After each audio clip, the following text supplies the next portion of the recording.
দুদকে বেনজির আহমেদের বিরুদ্ধে যে অনুসন্ধান চলছিল সেটা প্রায় শেষ পর্যায়ে। সেটার অনুসন্ধান রিপোর্ট দাখিল করলে কমিশন সিদ্ধান্ত নেবে অর্থ পাচার জ্ঞাত আয় বহির্ভূত সম্পদ হয়েছে কিনা। যে বিষয়টি এখন অনুসন্ধান পর্যায়ে আছে, কোনো এখনও মামলা মোকদ্দমা হয়নি।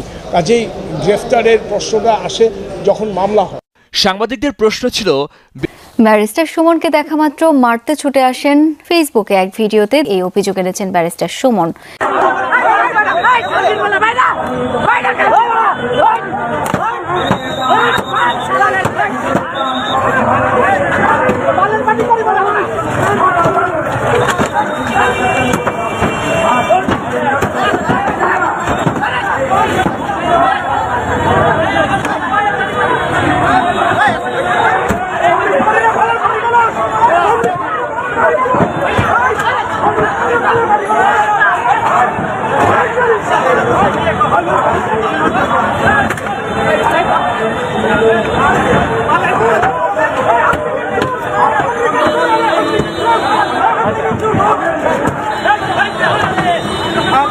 আমি মাননীয় আইজিপি বরাবরে বলবো যে আপনার তো সিভিক সেন্স অনেক স্ট্রং, আমি আপনারে চিনি।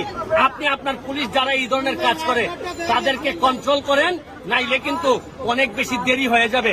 আমি আইন ও বিধির আলোকে দায়িত্ব পালন করে থাকি।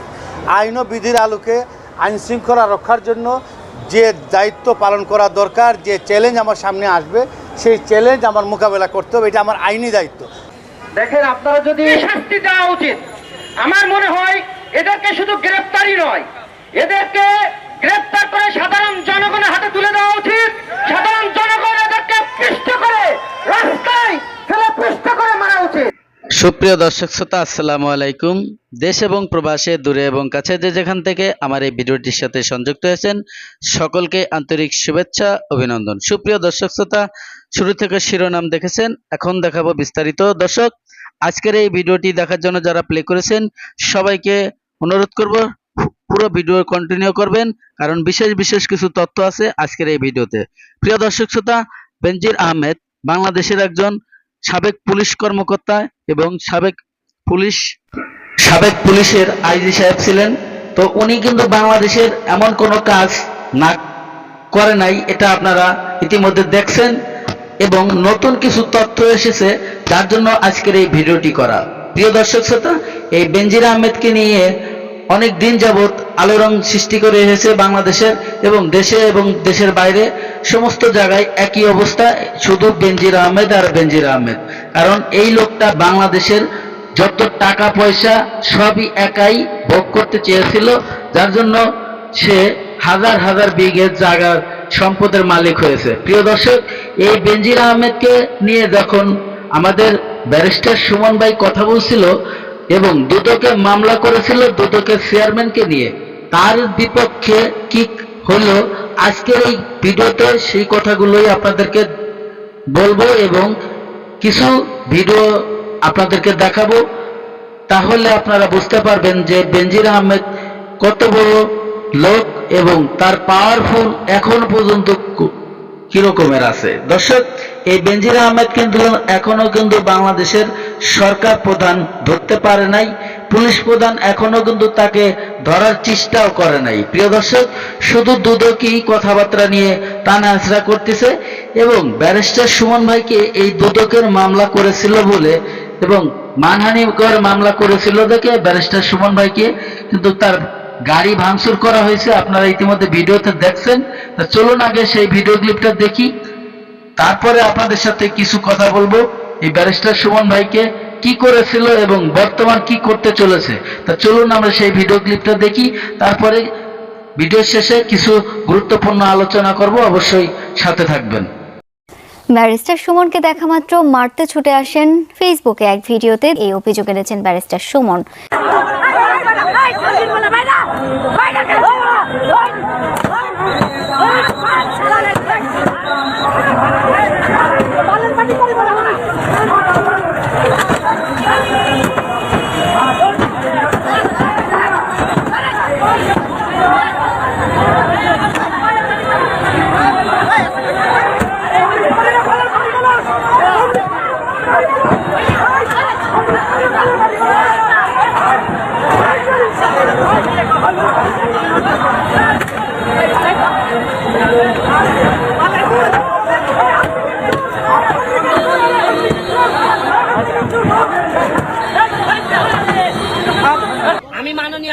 বরাবরে বলবো যে আপনার তো সিভিক সেন্স অনেক স্ট্রং।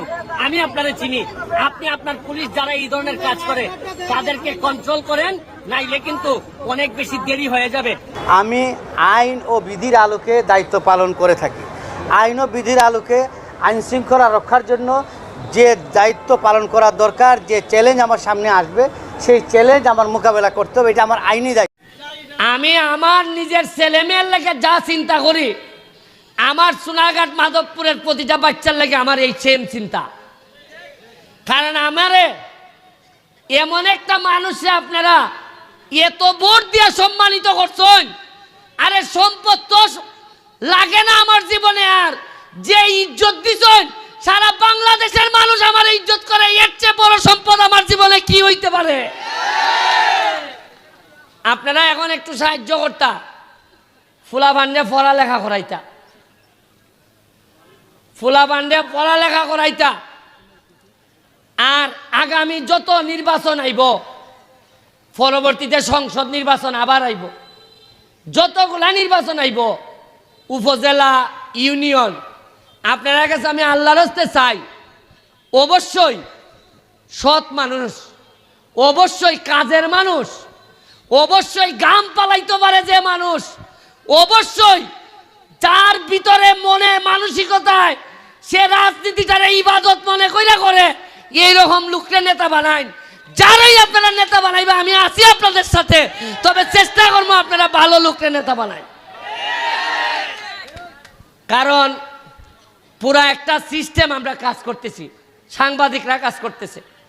আমি যে পরিমাণ পরিবর্তন আমার সোনারঘাটের সাংবাদিকদেরকে দেখতেছি, আমি নাম ধরে কইতে পারি, আমাদের কামরুল ভাই, জাহাঙ্গীর ভাই, নুল আমিন ভাই, আমাদের রায়হান, আমাদের আলাউদ্দিন, আমাদের লিটন ভাই, আমাদের আরও যারা সাংবাদিকরা আছে, যেভাবে এখন পজিটিভ নিউজগুলো সামনে নিয়ে আইতেছে, জননেত্রী শেখ হাসিনার উন্নয়নের যে বক্তব্য দিয়ে আইতেছে, এইগুলা আমাদেরকে অনুপ্রাণিত করে। আগে সাংবাদিকরা এইভাবে কাজও করতে পারে নাই। এখন আপনি আমারে বলেন, থানা, এসিল্যান্ডের অফিস, বমি অফিস, কোনো একটা জায়গায় এমপির নামে, রাজনীতির নামে খবরদারি করা হয় না। আপনি একটা জায়গা পাইতা না যে এমপির লোক গিয়া হইতাছে যে আমি তো এমপির লোক, কিছু পয়সা দিলাও। আরে জীবনে 4 মাসে আজকে যদি মইরা যাই গিয়া, তাও হইয়া যেতাম পারবো মরা নদী পরিষ্কার করছি, আর আমার সিএনজির বাইদের লেগে 2টা স্ট্যান্ড বানাই তুইয়া গেছি। আমি আপনার কাছে আল্লাহর হস্তে চাই, আমার যে গাম পড়ে প্রতিটা দিন যাদের বিরোধিতা আমি করি, দুর্নীতিবাজদের যে ঘাম আমি ফেলি, আমি বিশ্বাস করি ঘাম কখনো প্রতারণা করে না। আর যারা ঘাম দিয়ে গোসল করতে শিখে তারা ইতিহাস বদলাইতে শিখে। আমি আপনারা সোনারঘাটের মানুষ, আপনাদেরকে বলবো, একসাথে আমরা যদি কাজের মধ্য দিয়ে আগাই যাই, আমরা ইতিহাস বদলাইতে পারবো। আপনারা প্রস্তুত হন, আগামী মাসেই বৃষ্টিটা পড়লেই 1 লক্ষ গাছের চারা ইয়া নামবো সোনারঘাট। ফলের চারা, ভালো ভালো ফলের চারা চাঁপাইনবাবগঞ্জ থেকে আনা হইব।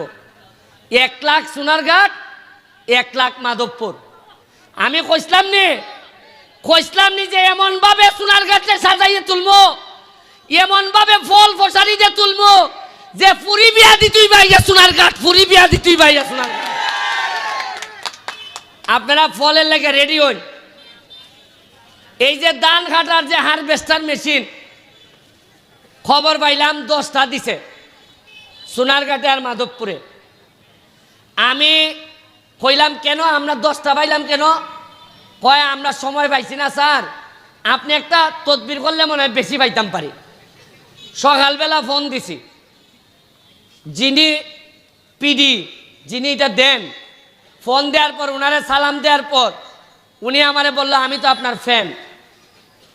আমি বললাম যে আপনি আমারে এত ভালোবাসেন, তাইলে আমার ভালোবাসার মানুষগুলা সোনারঘাট মাধবপুরে কি একটু বেশি দিতে পারেন না?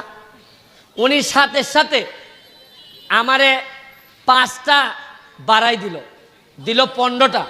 এক একটা হারভেস্টারের দাম 40 লাখ, 5টা বাড়াই দিলে প্রায় একটা টেলিফোনে আমি 2 কোটি টাকা বরাদ্দ পাইছি সোনারঘাটের জন্য।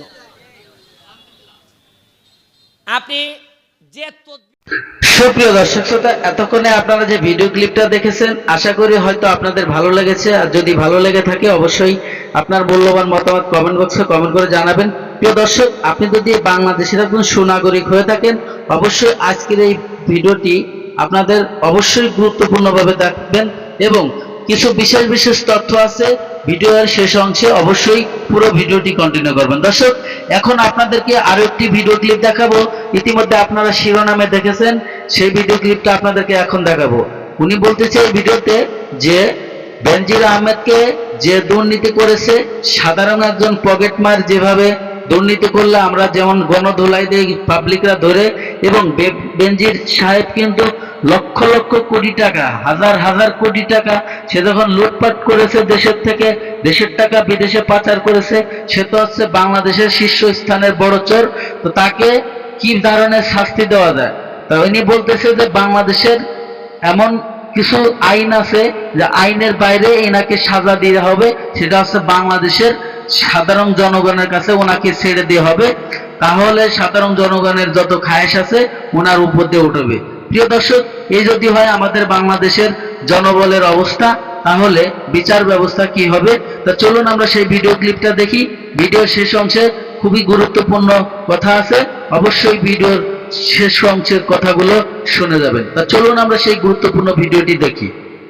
আইজিপি বরাবরে বলবো যে আপনার তো সিভিক সেন্স অনেক স্ট্রং, আমি আপনারে চিনি। আপনি আপনার পুলিশ যারা এই ধরনের কাজ করে তাদেরকে কন্ট্রোল করেন, নাইলে কিন্তু অনেক বেশি দেরি হয়ে যাবে। আমি আইন ও বিধির আলোকে দায়িত্ব পালন করে থাকি। আইন ও বিধির আলোকে আইন শৃঙ্খলা রক্ষার জন্য যে দায়িত্ব পালন করা দরকার, যে চ্যালেঞ্জ আমার সামনে আসবে সেই চ্যালেঞ্জ আমার মোকাবেলা করতে হবে, এটা আমার আইনি দায়িত্ব। দেখেন, আপনারা যদি রাস্তাঘাটে পকেট মার দেখেন যে আপনার পকেট থেকে 100 টাকার একটা মানি ব্যাগ বা 100 টাকার একটা নোট নিয়ে দৌড় দিচ্ছে, তাকে আপনারা ধরতে পারলে কি করবেন? নিশ্চয়ই গণধোলাই দিবেন। সেই গণধোলাই এমন পর্যায়ে গিয়ে পৌঁছায় যে মৃত্যুর দ্বার প্রান্তে পৌঁছায়। তাহলে আজিজ বেনজির যে নাম দুইটায় ব্যানারে আছে, তাদেরকে গণধোলাইয়ের পরিবর্তে কোন শব্দ ব্যবহার করলে উপযুক্ত হয়, যে এদেরকে কি শাস্তি দেওয়া উচিত? আমার মনে হয় এদেরকে শুধু গ্রেফতারি নয়, এদেরকে গ্রেফতার করে সাধারণ জনগণের হাতে তুলে দেওয়া উচিত।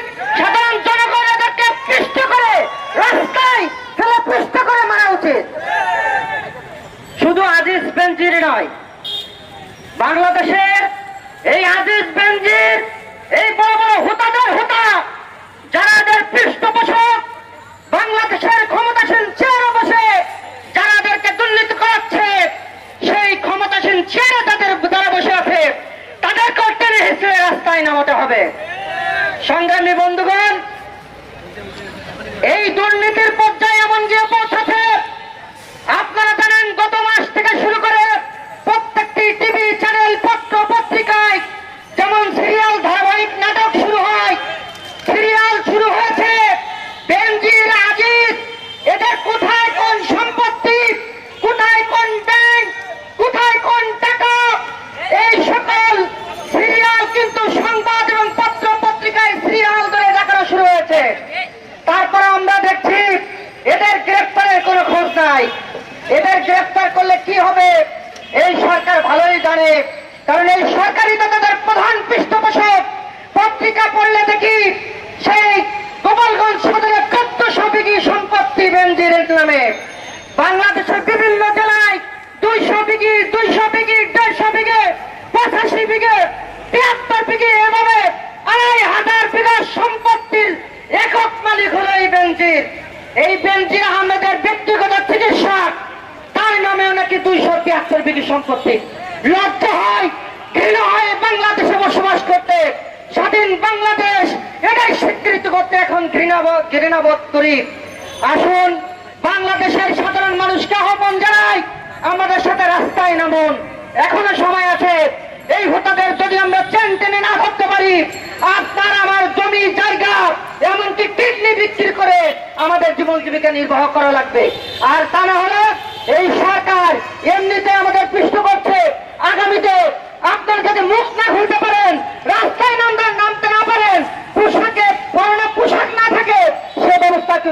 থাকবে। সকলকে এই দুর্নীতি। প্রিয় দর্শক, ধৈর্য সহকারে যারা আমার এই ভিডিও ক্লিপটা দেখেছেন, আর হয়তোবা আপনাদের ভালো লেগেছে, আর যদি ভালো লেগে থাকে অবশ্যই আপনার মূল্যবান মতামত কমেন্ট বক্সে কমেন্ট করে জানাবেন। এবং ভিডিওটি যদি ভালো লাগে, চ্যানেলটিকে যদি সাবস্ক্রাইব করতে মন চায় অবশ্যই সাবস্ক্রাইব করে রাখবেন পরবর্তী ভিডিও পাওয়ার জন্য। দর্শক, আজকের মতো ভিডিও থেকে বিদায় নেব। সবাই ভালো থাকবেন, সুস্থ থাকবেন। আল্লাহ হাফেজ।